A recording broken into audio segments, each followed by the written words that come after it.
We are starting now. Good afternoon. I welcome all my colleagues from the media. Dr. Pramod Garg, Director, THSTI, a premier institute of Department of Biotechnology, Government of India. My fellow colleagues from the Panacea Biotec, Dr. Syed Khalid, Chief Scientific Officer, Panacea Biotec, Dr. Amulya Panda, Associate Director, Panacea Biotec, and other senior management representative from the Panacea Biotec. So I welcome you all for this very important announcement today. Pandemic, we all are going through the pandemic phase, and though it has waned, but it is not going to go away so soon. So we have some very important news to share with our media today, that THSTI, Panacea Biotec, and CEPI, an international funding agency, has joined hands together to develop broad spectrum Betacoronavirus vaccine, and a similar, this platform can be used for various other diseases also. So this is something of great importance, and the fellow speakers will greatly elaborate on this, and we'll be able to answer each and every questions of the media. So let me set the agenda for this conference. First of all, I will request Dr. Pramod Garg to give his opening remark. Dr. Pramod Garg, sir, over to you. Thank you, Dr. Karan, and good afternoon, everybody, and thank you for joining this conference. First of all, I'd like to thank the team at THSTI and Panacea for having worked together very hard to secure this very, very important and prestigious grant from CEPI, that is Coalition for Epidemic Preparedness and Innovation. It's a very important milestone for Indian science, in particular THSTI. Now, as we all know, that last 2 years, COVID pandemic has affected everyone all around the world. And as they say, it is not the first or the last. There are so many other coronaviruses that might affect the mankind in future as well. And that is why there is a strong need to develop a pan-coronavirus vaccine, which would be effective against many pathogens. Now, in this regard, it is very important for academia, industry partnership and collaboration, so that we can take our leads from lab to the clinic through an accelerated program.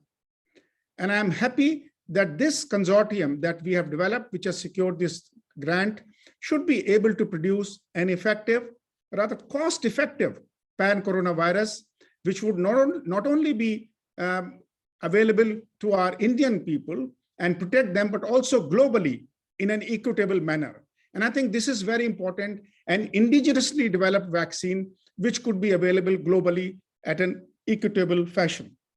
We also believe that this partnership and this grant will help us establish a robust pipeline and platform that could also be used and leveraged to develop vaccines against other emerging pathogens in future as well. I would like to take this opportunity to thank our Honorable Minister, Dr. Jiten Singh Ji, for having supported us all throughout and giving us everything that we want in our endeavor to pursue science at THSTI. Without the support of the ministry, I don't think we'll be able to function as well as we are doing. I would also like to thank and my gratefulness to the Department of Biotechnology and Secretary Dr. Rajesh Gokhale, who have also supported us all throughout our efforts to do good science and come out with good products. That's the USP of THSTI, translating your biology, your basic science into products. With this, I'll end my comments and hand over to Dr. Karan. Thank you. Now I'll invite Dr. Amulya Panda, Associate Director, Panacea Biotec, for his opening comments. Okay, welcome from Panacea Biotec. As you know, indeed, this is a great day for us because we are joining hands with one of the leading research organization of the country, THSTI, along with CEPI. As you all know, Panacea has been in the business of vaccine for last 3 decades. We are the people who gave polio vaccine to the country, and we are part of the great polio mission. So at Panacea, we have all the state-of-art technology and all manufacturing facility to take the lead what THSTI has been developing from a proof of principle to the preclinical talks to all regulatory way till to the GMP grade things. These are the things we are doing it. In fact, this CEPI program will provide us a couple of things. Number one, we'll be able to deliver, as Dr. Garg told, a pan-coronavirus vaccine, which can take care of MERS, SARS, and COVID, and probably as the new mutants come on. Number two, we'll be developing a real platform in which we will be able to demonstrate how the academia and industry can join hand from the beginning, so that we face the problem, face the challenge together till we get a logical conclusion. And more importantly, the way we are handling, we will be using a E. coli platform, which is cheap and very reproducible. We plan, if things goes right, we'll be able to make 50 to 100 million doses in a small facility, which will be cheap, and the vaccine will be good quality and cheap available. So for all of us, in fact, this is a good beginning that we are joining hands with one of the DBT's prestigious institute, where the group of scientists have been continuously working on developing as well as making different construct as the virus mutates. And we have all, as an industry, we have all the state-of-art facility for preclinical, supply chain, regulatory, manufacturing, and all. In fact, we have all WHO approved products in the pipeline, to name few. So we think this is a great beginning, and we look forward so that we get a fruitful collaboration at the end of 3 years. Thank you all. Thank you, Dr. Panda. Now I'll request Dr. Syed Khalid, Chief Scientific Officer, Panacea Biotec, to give a brief presentation and elaborate on this technology and the concept.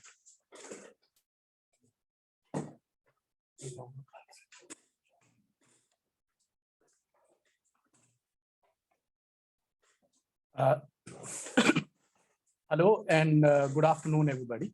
So first of all, I would like to thank all of you for taking the time and joining us this afternoon for this important announcement. I am Dr. Syed Khalid Ali. I am the Chief Scientific Officer here at Panacea Biotec. And in this particular project, I will be the project lead from Panacea Biotec side. So today we are going to talk about the development of broadly protective Betacoronavirus vaccine. It's a long name. So what we are trying to do is develop a vaccine which is specifically designed to protect against multiple Betacoronaviruses, which can cause disease in humans. 3 outbreaks of coronaviruses have occurred since year 2000. MERS, SARS, and now we are living SARS-CoV-2 pandemic or COVID-19 pandemic.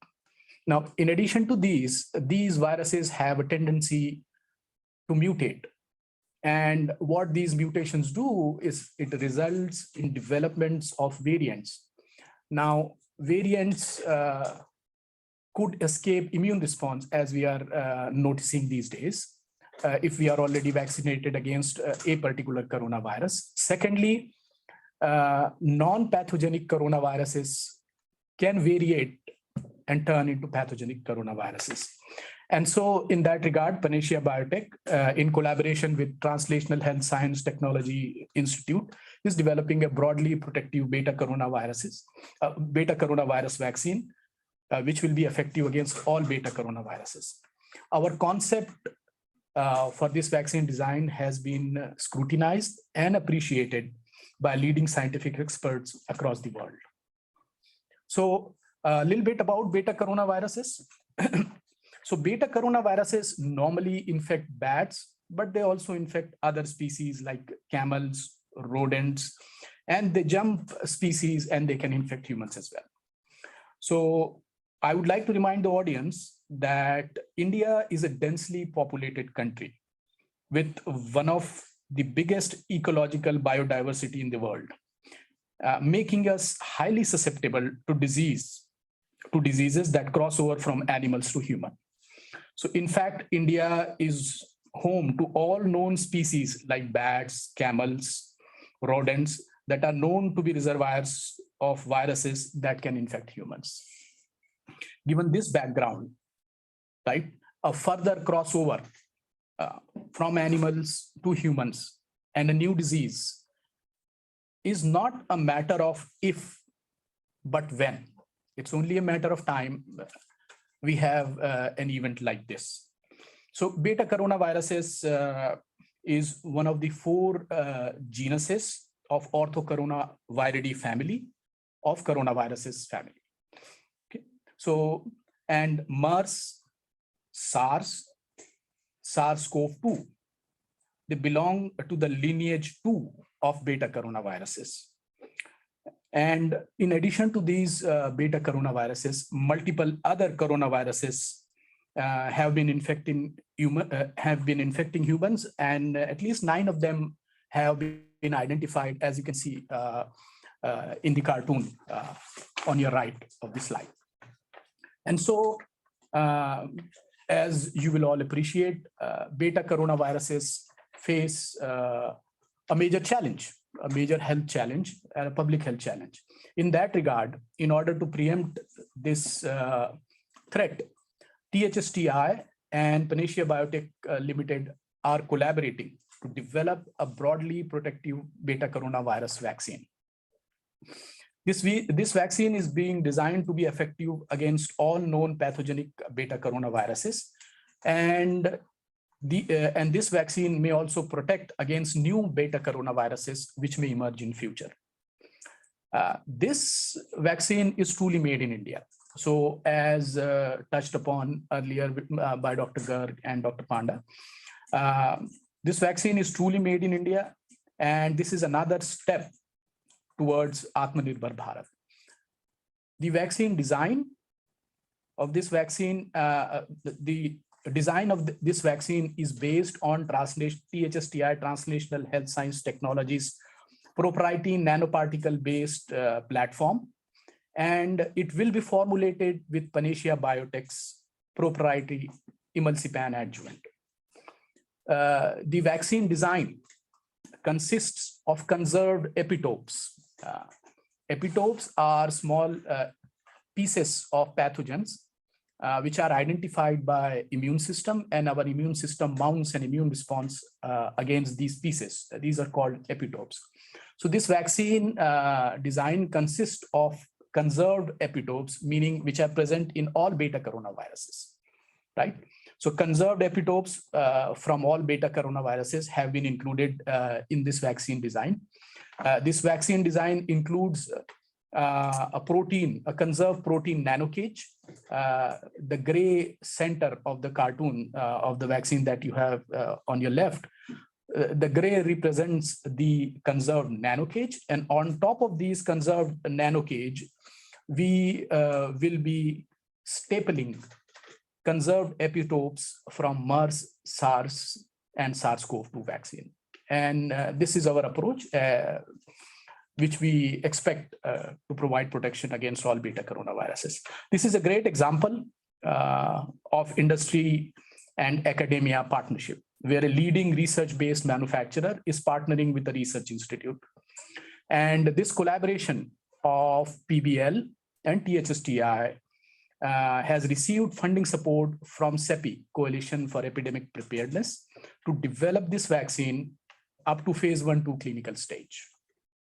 The funding amount, to be precise, is $12.5 million until phase 1-2 study, based on achievement of milestones. With promising results, there is also scope and interest for further funding to accelerate commercialization of this vaccine. PBL and THSTI will work hand in hand to successfully complete this project and to develop this vaccine for commercialization. Development of this vaccine followed by commercialization, will be done in line with the principles of equitable access and Government of India's commitment and in line with Government of India's commitment of India for the world. Right?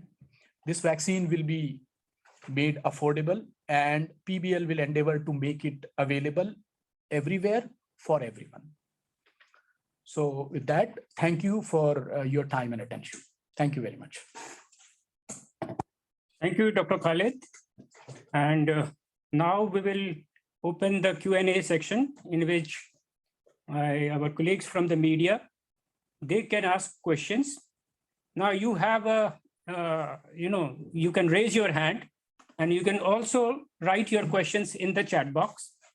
We will one by one, we will take up all the questions, we'll make you live, and then you can, communicate, you can speak also, and we can listen and we will answer you.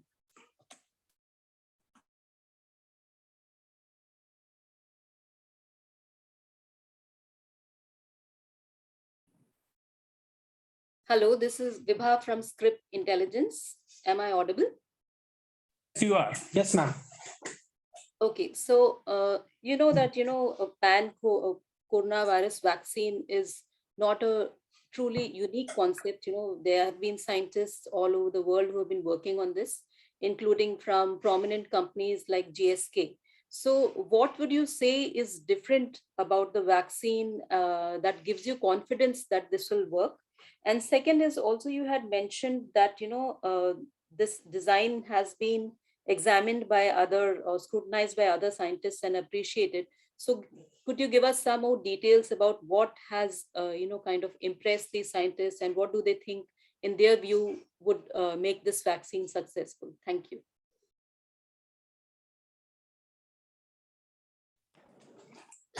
Thank you for your question.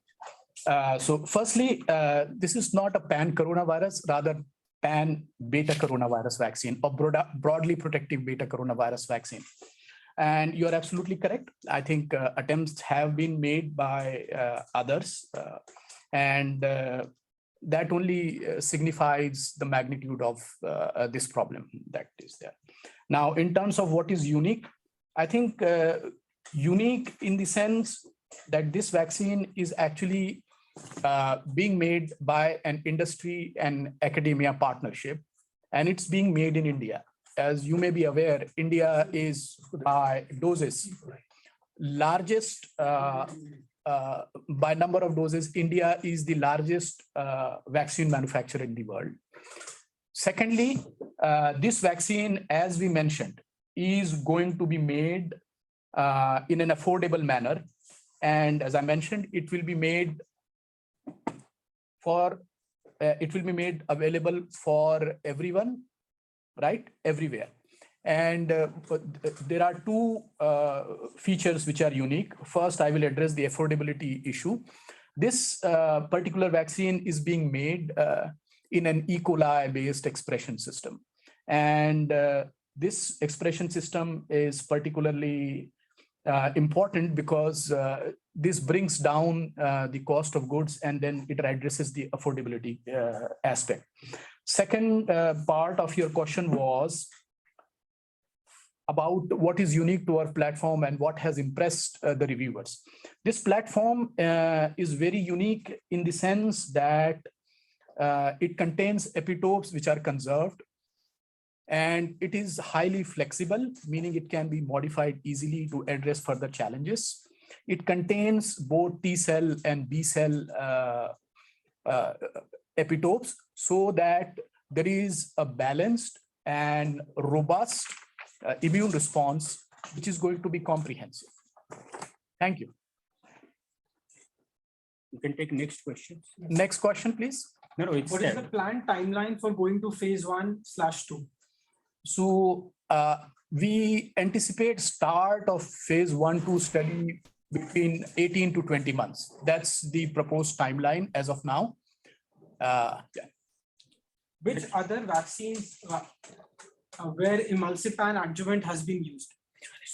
So emulsipan vaccine adjuvant has been used in Panacea Biotec's flu vaccine, which was already licensed. Are preclinical trials conducted? Are preclinical trials done? So yeah, so we have already undertaken few preclinical immunogenicity studies, but as you would know, this is an ongoing process, and this would continue. And then there would be a final preclinical toxicology study that will be conducted before the start of phase 1/2 study. How many scientific institutions are involved in this? So as mentioned, 2 scientific institutes, Panacea Biotec Limited and Translational Health Science and Technology Institute.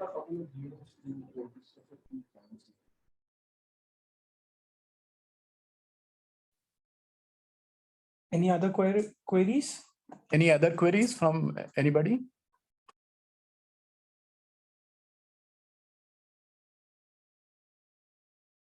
Dr. Garg, please feel free to add wherever. Yeah. Sohini, you can unmute yourself and ask question.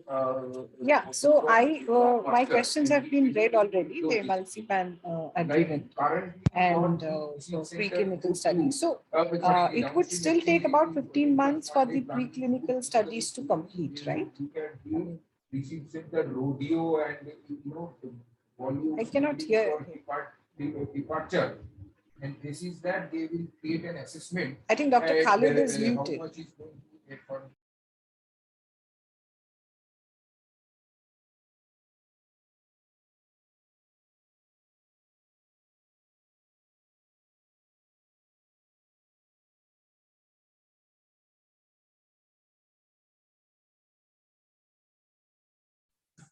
Yes, sorry, there was a technical glitch.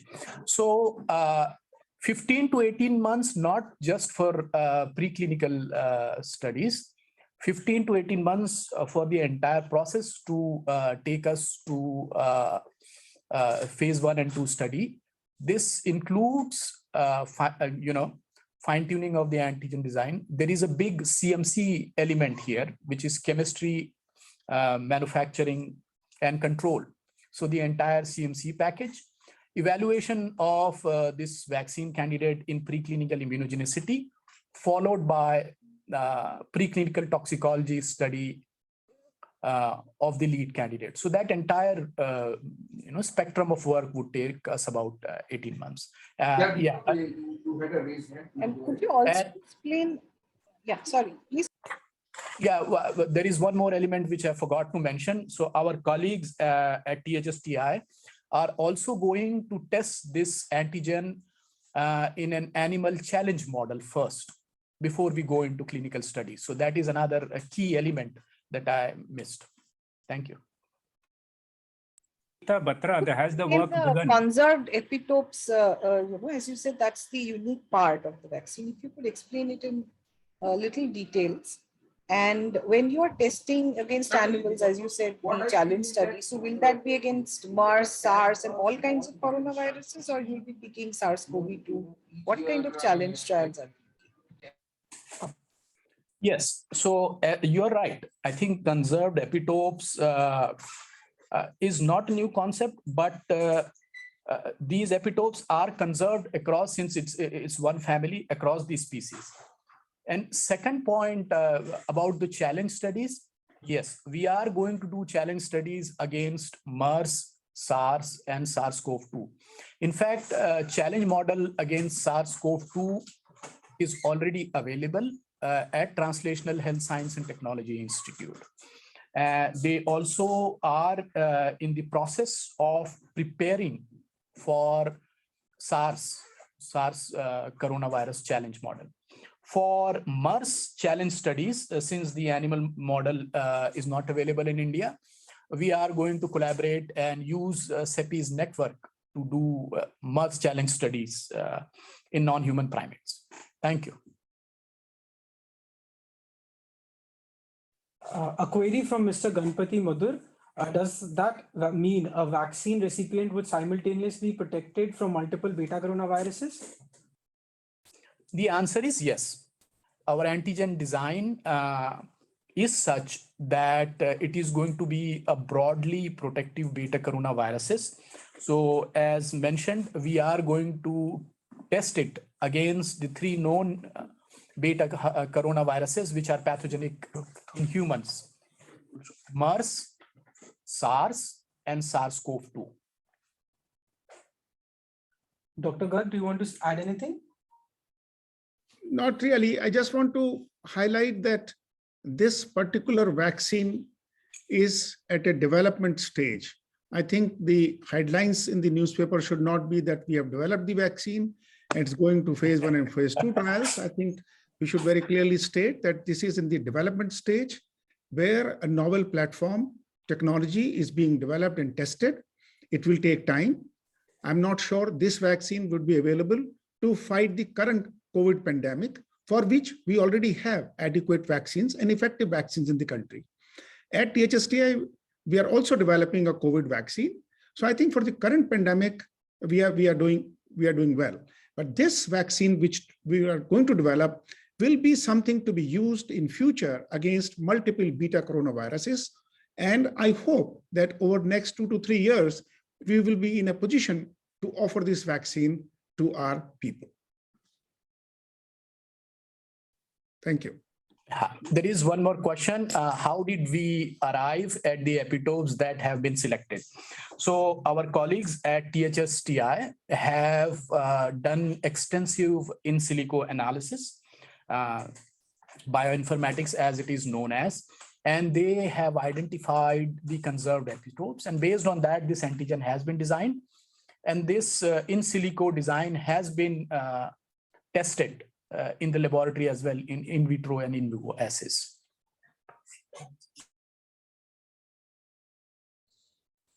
Like to add anything else in addition to this?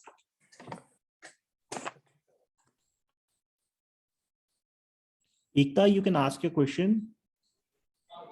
Hi, I think my question has already, one second, am I muted? No, I think my question's already been answered. So just wanted to understand at what stage this particular vaccine is in and by when could we complete phase 1. So I think you've already answered that. And if you need additional funding, it will be only after your phase 1/2B, right? Phase 1/2. Yes, so as of now, we are funded through phase 1/2. So our phase 1/2 study is already funded. Okay, got it. That's all I want. The next question is from Mr. Harsh Shah. How do you define multiple beta coronaviruses? I think what you mean is broadly protective beta coronavirus. Multiple beta coronaviruses, as I mentioned initially in my presentation, since year 2000, we have had 3 beta coronaviruses that have caused infections in humans, and we have had outbreaks. MERS with very high, almost 30% fatality rate. SARS, again, very high, about 10% fatality rate. And then we are living the SARS-CoV-2 pandemic. So these are different beta coronaviruses, and we anticipate, not just us, the entire scientific community anticipates additional coronaviruses which may cross over to humans and cause an outbreak. And as also mentioned in the presentation, these 3 were the big ones. They were big outbreaks, but there have been other, coronavirus outbreaks, as you can see here. There have been 9 so far, and we may have had smaller magnitude of crossovers and outbreaks, which didn't result in, which we may not be aware of. So, so this is what we mean by, multiple beta coronaviruses. So this antigen design includes conserved epitopes, so we expect this vaccine to be protective against them as well.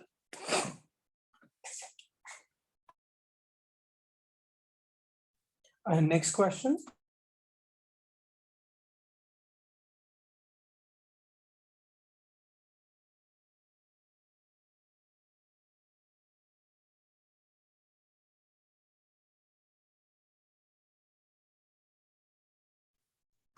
What are the pathogens that are likely to cross over to humans when we talk about disease X?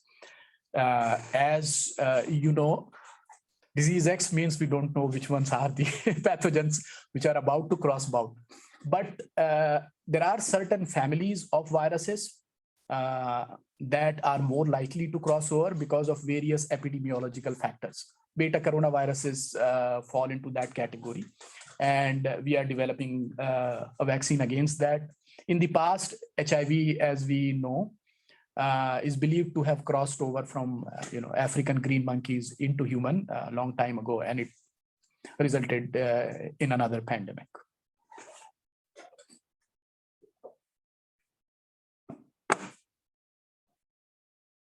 Another question from Mr. Ganpati Mudur. Is there any precedent or an example in vaccinology of a similar broad-acting multi-epitope vaccine designed against multiple viruses from the same family? So there is, so let's start with flu.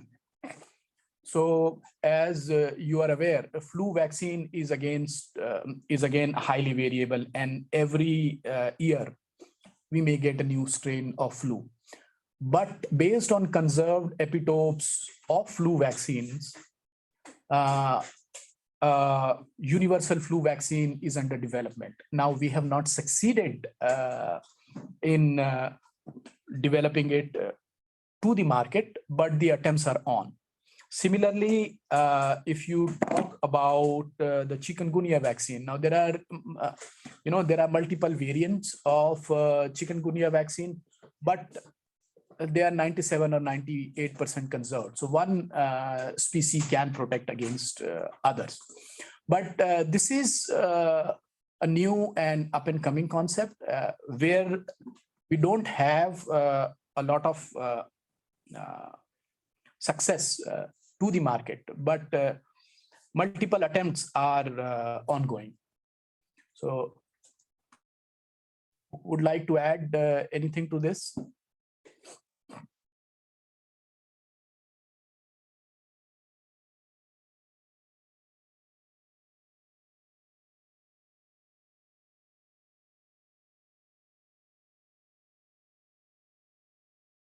Dr. Gau, would you like to add anything? No, I think it is fine. So, for example, in dengue or in, say, polio, there are multiple serotypes, multiple variants. So in dengue also, there have been efforts to develop a vaccine, and there is one vaccine. So other efforts are also ongoing. So it is in the same manner that a vaccine against very related Betacoronavirus is going to be developed. In addition to that, in bacteriology, I think there are attempts to use conserved pneumococcal proteins to make vaccine against the 90-odd serotypes that cause disease in humans. Any other queries by anyone? There's a follow-up query to that. Yeah.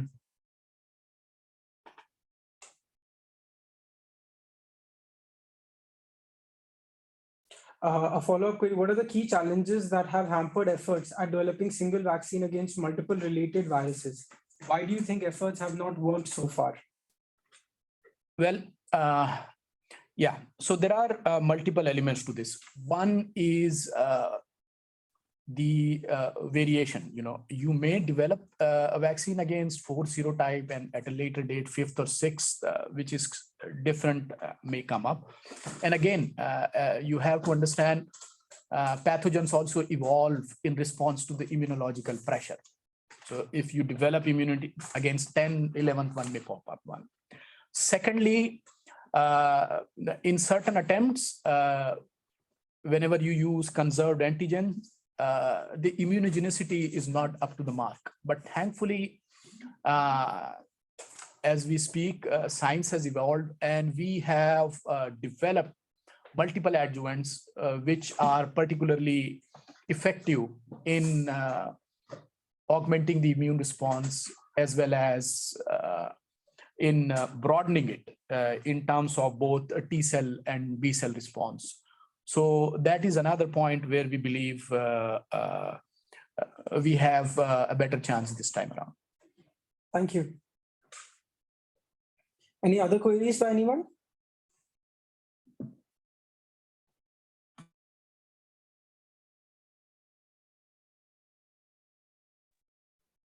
Yeah, hi, this is Vibha again from Script Intelligence. So I just wanted to know, I have two questions actually. One is related to the vaccine we are currently talking about. So what are the parameters for CEPI to evaluate progress after phase 1 and 2? Is there any, agreed parameter, or how would it go forward? And second question is, since, you did speak about chikungunya and the dengue vaccines, am I allowed to ask a question on that, or you would not like to take those questions now? I think we can try. Okay, so I wanted to know, the dengue all and Pneumovac 11, which is the dengue vaccine and the 11-valent pneumococcal vaccine, were to be launched by 2023, according to an interview I had earlier. So I just want to know what's the progress there, and do these timelines still seem realistic, or there's a plan for an extension? Thank you. No. So the second question first, I'll give a short answer since it's not the topic for the day, but both dengue and dengue all and PCV11 are entering phase 3. And we still expect them to be, available on the timelines that have been communicated earlier. Going back to your question, the first question, which is parameters for the success of phase 1-2 study. You're absolutely right. Phase 1-2 study is the expected outcome of phase 1-2 study is safety and immunogenicity. So we have predefined criteria and objectives of these studies and the endpoints of these studies. So if we are successful in meeting those objectives and meeting those endpoints, this study will be called as a success. And this has already been communicated to CEPI during our proposal. Hi, this is Harshad. Just to add, the predefined criteria is based on WHO's target product profile, which has already been published for both coronaviruses, including SARS-CoV-2 and other beta coronaviruses. Thank you.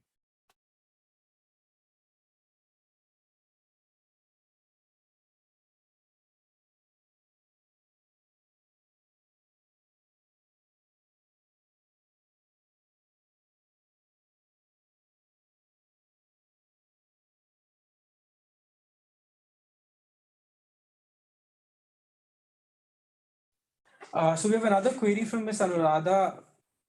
We have created a sort of immunity wall with infections and vaccinations, etc. So in this light, what are your chances of effectiveness? So if I'm reading your question right, you are asking what are your chances of being successful in your attempt to develop an effective vaccine, right? What are our chances the vaccine will be effective? And now, this is, as Dr. Garg already mentioned, this is a product under development. And by definition, there is a risk of us not being successful. But we have significant expertise, both in Translational Health Science Technology Institute, as well as in Panacea Biotec. And going back to the prelude, where we have created a sort of a wall, immunity wall with infections, vaccinations, etc. We have to understand, as we evolve, pathogens evolve with us, and there will be new pathogens coming in. This is an ongoing process, and we are going to do our best. And I think the fact that CEPI has decided to support us and be part of this also speaks to the robustness of our approach in this regard. Thank you, Dr. Syed. Dr. Panda, would you like to also add anything to this? Maybe with the current available vaccines, we have provided protection to the people, but please remember this protection is very limited. That's why people are talking of taking another shot, second or third or fourth shot. So the question you are asking that we have developed a immunity wall, that's not absolutely correct. The immunity slows down with all sort of virus because the viruses keep on changing its antigenicity. So we believe in a couple of years, when the immunity slow down, this vaccine with all sort of mutation and sequence will be very, very right appropriate to develop. And as Dr. Said told, even Dr. Garg also told, this vaccine is unique. It has all the epitopes. It is a nanoparticles. Also, it has adjuvant containing the T cell activation. So in principle, we have all ideal components of a novel vaccine development. And we hope if all works precisely, we will be developing a good vaccine which will have a long-lasting protection. Thank you. Thank you. Thank you, Dr. Panda. I think in a sense, what we want to really emphasize is we've really learned from the pitfalls of the first generation COVID-19 vaccines, and given our past experiences with the flu vaccine, we know what didn't work. And that is precisely what we intend to resolve in this development. There is another, are there any other questions? There's another question by Ms. Vibha Ravi. Is there any indication of what amount can be expected from CEPI for phase 3 clinical trials if phase 1/2 are successful? So, it's kind of early to answer that question, and we don't even have all the information needed to answer that question. So you see, phase 3 studies are expensive, and these are larger studies, and rightfully so. We want to make sure this vaccine is absolutely safe, and it is doing what it is supposed to before it is actually made available to the general public. But there are multiple factors like, and a major component of cost of phase 3 study is the cost of manufacturing of phase 3 material. We are not at that stage, and there are multiple moving pieces at this point in time. So location, location, disease, what is the disease prevalence? So yeah. Yes, and Ganpati Madhur is saying, I realize a lot. We agree, it's usually a lot, but there is no way around it. Thank you. Thank you, Dr. Syed. Anyone else? Sushmi, you can ask a question.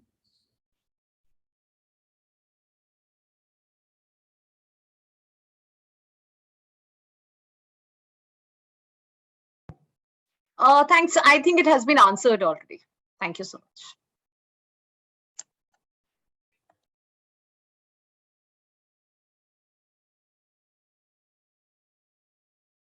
I think, Mr. Karan, if there is no one else, we can proceed to the closing remarks. Sure.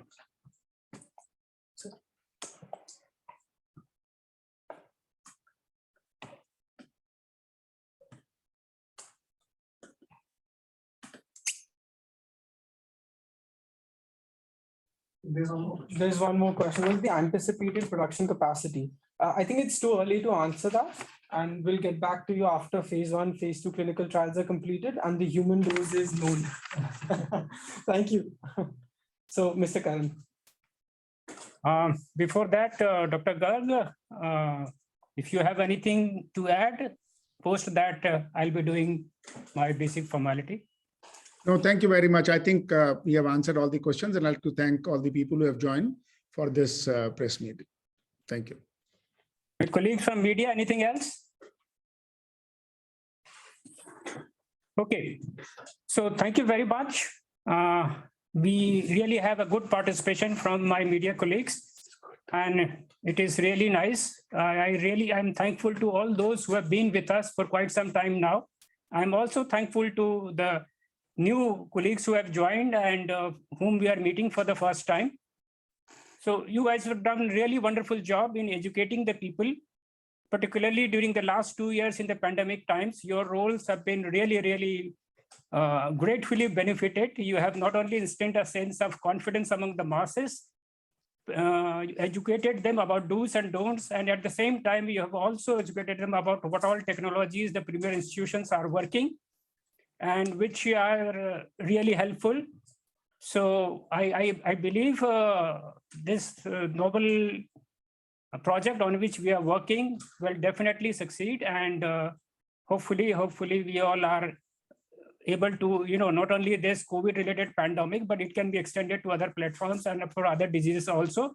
So it will be something good for the humanity at large. So thank you very much. We look forward to your continuous association with us. I hope that all of you have got the press release in your email. If not, then you can contact me and then I'll do the needful. Thank you very much. Thank you. Have a good day, everyone. Have a good day. And if there are any further queries on science or any other aspects, please feel free to reach Mr. Devendra Gupta or Mr. P.D. Karan, and he will direct you to the appropriate person who can answer your queries. I thank you once again for your time and for sharing this opportunity with us, and have a good day. Bye-bye. Thank you.